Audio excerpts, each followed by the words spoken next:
उच्च प्राथमिक विद्यालय तुर्की, शिक्षा क्षेत्र नगरा, जनपद बलिया से सहायक अध्यापक सुनील कुमार तिवारी। मैं एक सामान्य उद्देश्य के तहत आज से एक ऐसी कड़ी पेश करने जा रहा हूँ, शुरू करने जा रहा हूँ, जो कि बच्चों को छुट्टियों के दौरान अध्ययन करने में मददगार साबित होगा। आज मैं आप लोगों को तत्वों के बारे में सामान्य जानकारी दूंगा। सामान्य तौर पर यदि देखा जाए तो आवत सारणी के अनुसार कुल मिला के 118 तत्व अभी तक ज्ञात है और इन तत्वों की खोज जारी है, लेकिन कक्षा 8 के स्तर तक हम 118 तत्वों के बारे में इसके बारे में कुछ बताने जाते हैं। इन 118 तत्वों में से 3 वर्ग हैं तत्वों के रासायनिक दृष्टि से: धातु, उपधातु और अधातु। धातुओं के दिन देखिए, धातु धनायन बनाते हैं और उपधातु और अधातु में ऋणायन बनाते हैं, जबकि उपधातुओं में दोनों लक्षण पाया जाता है। दोनों के कुछ गुण धातुओं के और कुछ गुण अधातुओं के पाए जाते हैं उपधातुओं में। तो अभी इन 118 तत्वों में से 22 जो है अधातु है, 7 उपधातु और शेष बचे हुए धातु है। इन 22 अधातुओं में से एक तत्व केवल ऐसा है जो द्रव अवस्था में पाया जाता है, जिसका नाम ब्रोमीन है, जिसका संकेत Br होता है।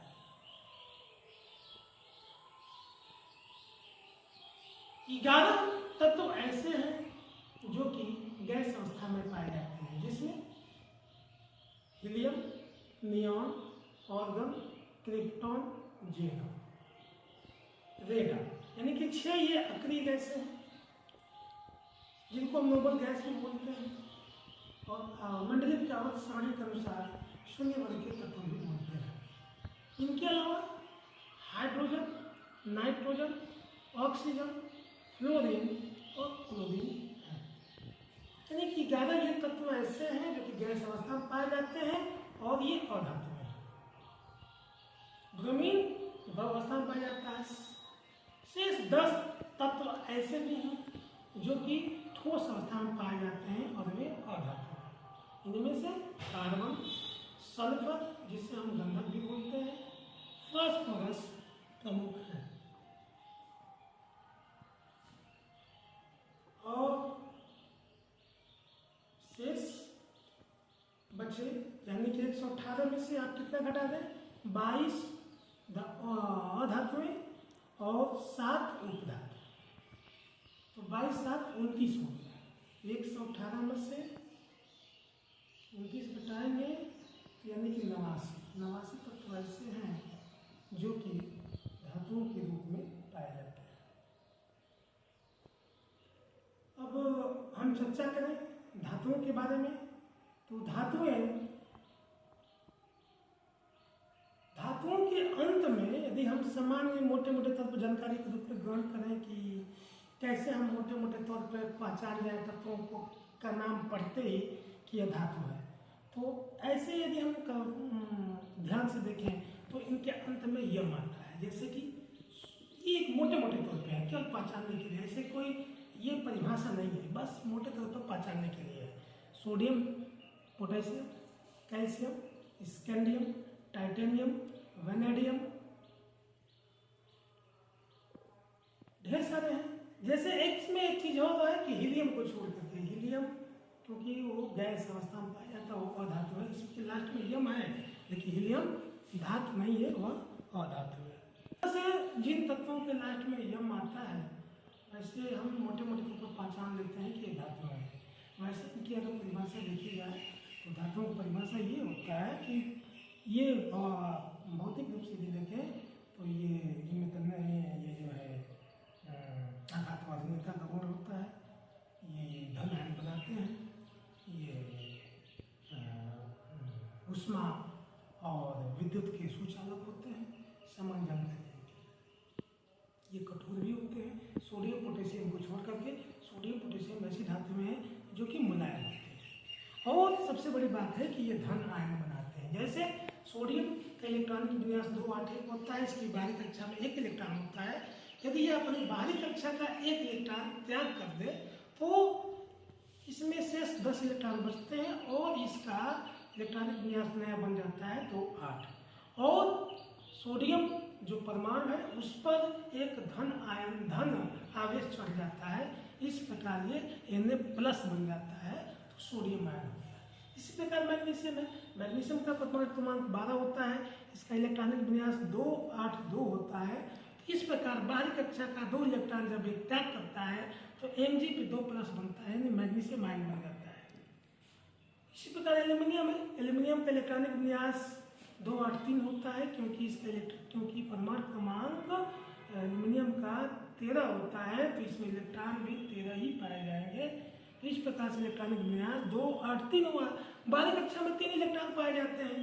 ये तीनों इलेक्ट्रॉन जब एल्यूमिनियम परमाणु द्वारा बाहर निकाल दिए जाते हैं यानी कि त्याग कर दिया जाता है तो एल्यूमिनियम आयन बनता है, Al पे 3 प्लस हो जाता है। ठीक, जहाँ तक अधातुओं की बात है तो अधातु जो है दृढ़ आयन बनाते हैं। कैसे? इलेक्ट्रॉन को ग्रहण करके। धन जो धातुएं हैं जिस इलेक्ट्रॉन का त्याग करते हैं उन्हीं इलेक्ट्रॉनों को जो है ये अधातुएं ग्रहण करके दृढ़ आयन बनाते हैं। जैसे कि क्लोरीन आयन है, परमाणु क्लोरीन परमाणु का क्रमांक 217 होता है, इलेक्ट्रॉनिक विन्यास इसका हो जाता है 287। तो बाहरी कक्षा में 7 इलेक्ट्रॉन है। तो यह अपने पास वाले अक्रिय गैस का इलेक्ट्रॉनिक विन्यास प्राप्त कर अस्थायी अवस्था को प्राप्त करने के लिए प्रयास करता है। इसके लिए इसको 1 इलेक्ट्रॉन की आवश्यकता होती है, क्योंकि अगर इसको 1 इलेक्ट्रॉन मिल जाएगा तो इसका इलेक्ट्रॉनिक विन्यास आर्गन जो कि अक्रिय गैस है, आर्गन का इलेक्ट्रॉनिक विन्यास 288 होता है। तो 1 इलेक्ट्रॉन यदि क्लोरीन को मिल जाता है तो इसका भी इलेक्ट्रॉनिक विन्यास 288 हो जाता है और ये स्टेबल हो जाता है, स्थायी हो जाता है। और इस प्रकार से यह Cl माइनस यानी कि क्लोराइड आयन में बदल जाता है। इसी प्रकार से फ्लोरीन है। फ्लोरीन का इलेक्ट्रॉनिक हमें पता है, इसका परमाणु क्रमांक 9 होता है, इलेक्ट्रॉनिक विन्यास 27 होता है। यह अपने पास वाले अक्रिय गैस नियान जिसका कि परमाणु क्रमांक 10 है और इलेक्ट्रॉनिक विन्यास 28 होता है, उसका इलेक्ट्रॉनिक विन्यास प्राप्त करने के लिए यह अपनी बाहरी कक्षा में किसी दूसरे परमाणु से 1 इलेक्ट्रॉन ले लेता है, ग्रहण कर लेता है। इस प्रकार F माइनस 1 माइनस F पे 1 माइनस यानी कि फ्लोराइड आयन बन जाता है। इस प्रकार हमको ये पता चला कि जो धातुएं हैं वो धनायन बनाती हैं और जो अधातुएं हैं ऋण आयन बनाती हैं। इन दोनों धातुओं का कुछ गुण अधातुओं का जब तत्वों में पाया जाता है तो उपधातु कहलाते हैं। उपधातु कुल मिलाकर 7 है। बोरान जिसका संकेत B होता है, सिलिकॉन जिसका संकेत SI होता है, जर्मेनियम जिसका संकेत GE होता है, आर्सेनिक जिसका संकेत AS होता है, टेल्यूरियम जिसका संकेत TE होता है, एंटीमनी जिसका संकेत SB होता है और एस्टेटाइन AT। कभी कभी कुछ मामलों में पोलोनियम और बिस्मथ भी उपधातु का कार्य करते हैं, लेकिन मोटे ये तौर पे बिस्मथ और पोलोनियम वैसे धातु हैं, कभी कभी उपधातु की तरह से रिएक्ट करते हैं। इस प्रकार आज मोटे मोटे तौर पर धातु, अधातु और उपधातु के बारे में बताया। विस्तृत अध्ययन हम अगली श्रृंखला में करेंगे। जय हिंद।